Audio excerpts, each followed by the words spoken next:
yaning talaga kadilang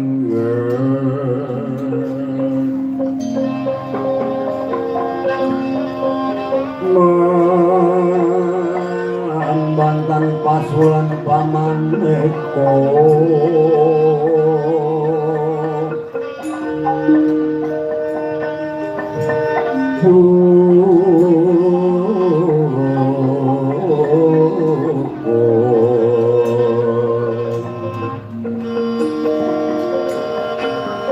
Lintang daya kusumaya nasmambo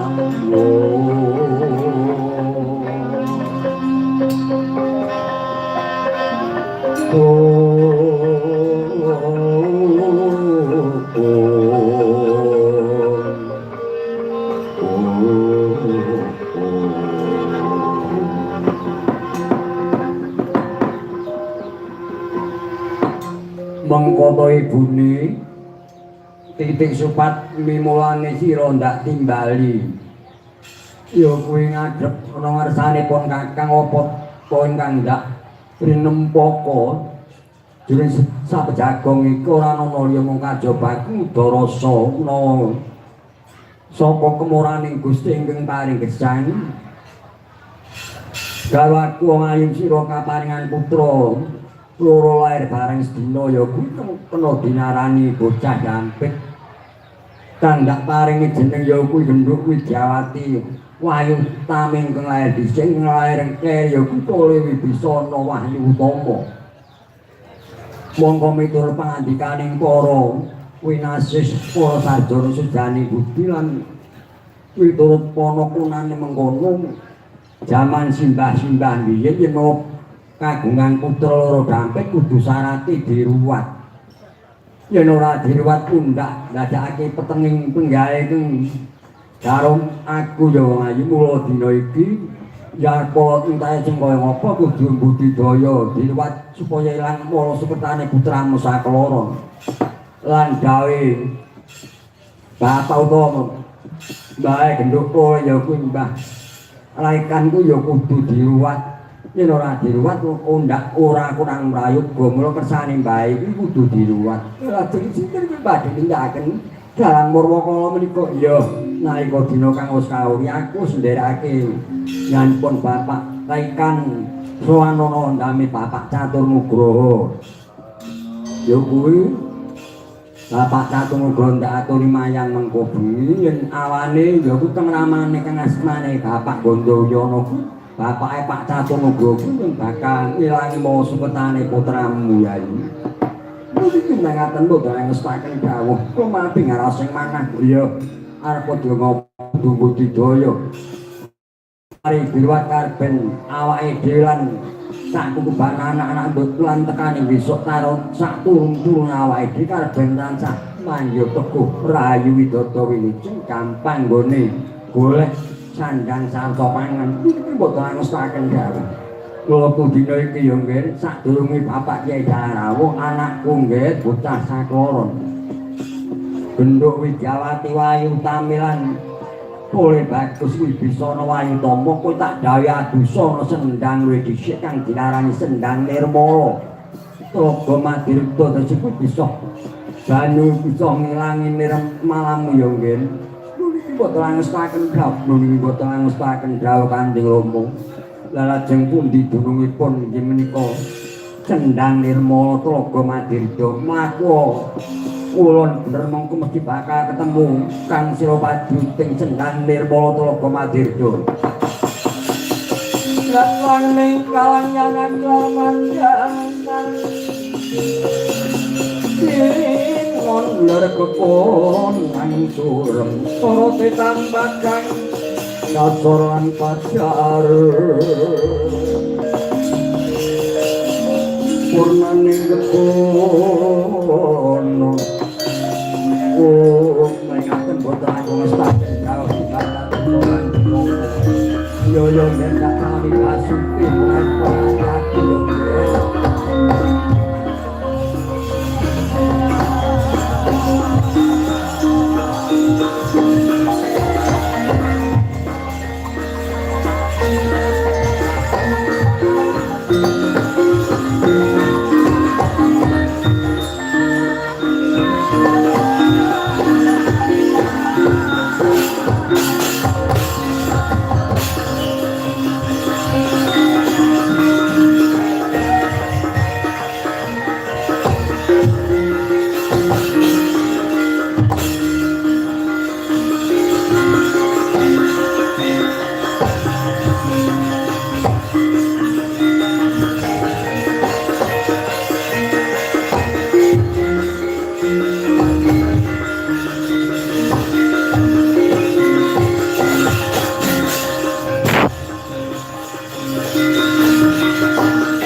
yo manungkung kanduan rimbang Reno tanpa beranda yang mampu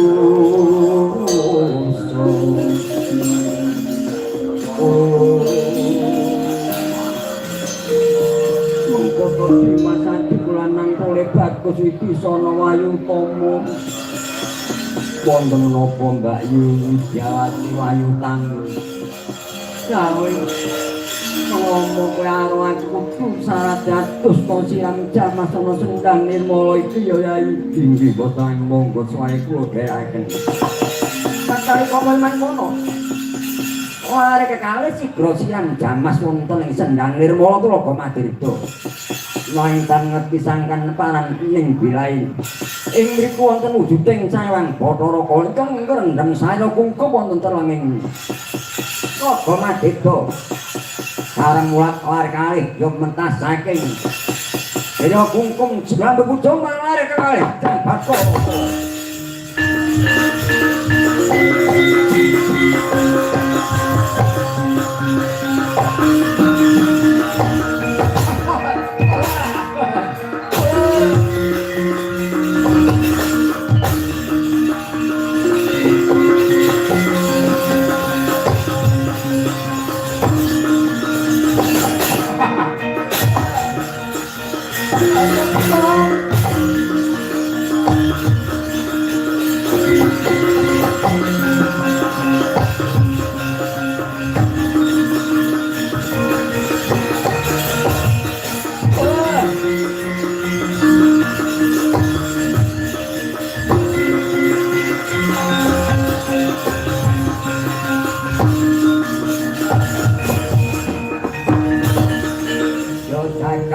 Dewa Bathara sisaning Bathara jagat iki sapa bocah sakloron wanwali nganggo kaenggonku kumpul ngrendhem sarana telenging Tlaga Madirda yen kita kemong aku ya aran Widyawati Wayu Tangguh ya yen kowe tak kemong aku aranku Wibisana Wayu Tama rekarep apa sing gawe Kanjeng Rama aku iki kok bocah Sukerta supaya ilang mala sepetan iki nenadus sirang jamas ana sendang nirmala Tlaga Madirda wah yen ngono kleru pitutur wong tuamu kudune adusna sendang pitu lah sendang pitu manggon ana ngendi sendang sing diapit untu iki lah kowe iku adus mlebono wetengku dadi panganku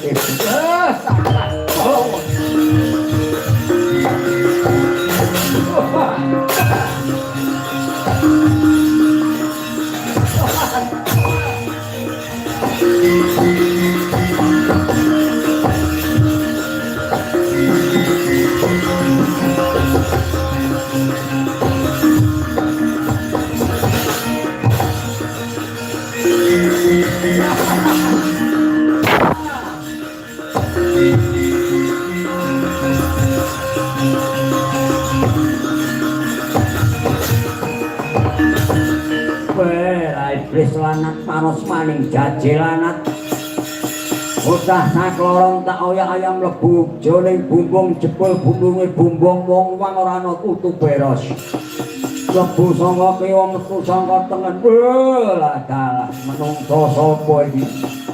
wong ketok-ketok pringana bumbunge wong wang ora dipecah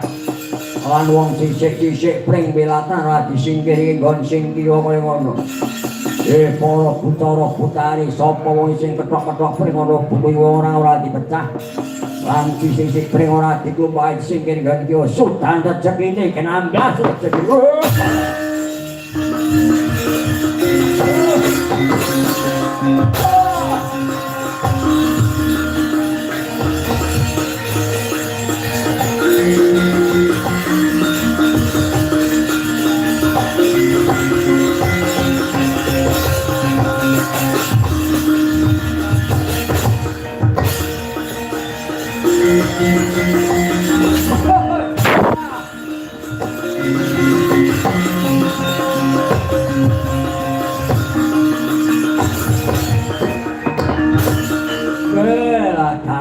iblis lanat manus maring jajane kepala tenan.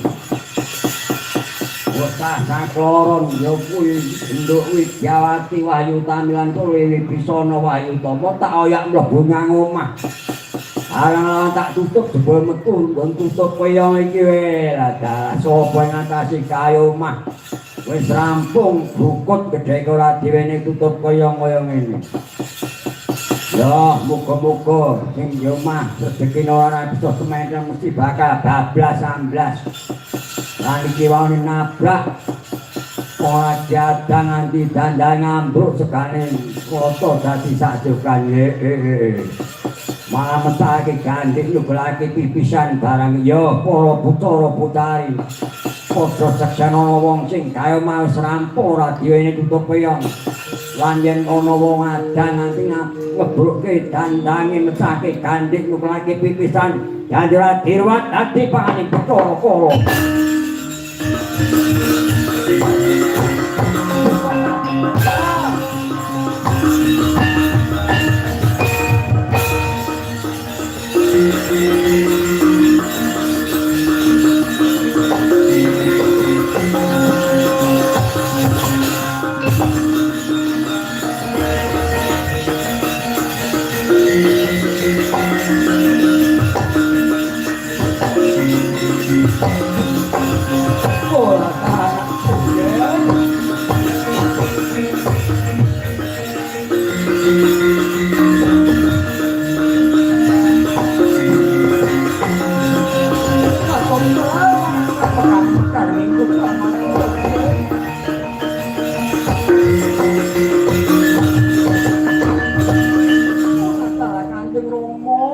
Ibu ngaturaken ketiwasan. Aduh Kanjeng Rama Kanjeng Ibu ngaturaken ketiwasan.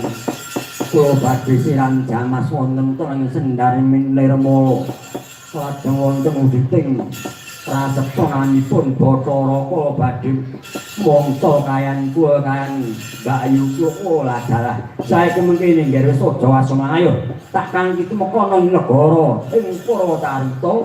Prabu Sirma Pungga wektu dina iki bakal ngrawake Kyai Dalang Kandabana. Ayo diruwat kan Kyai Dalang Kandabana.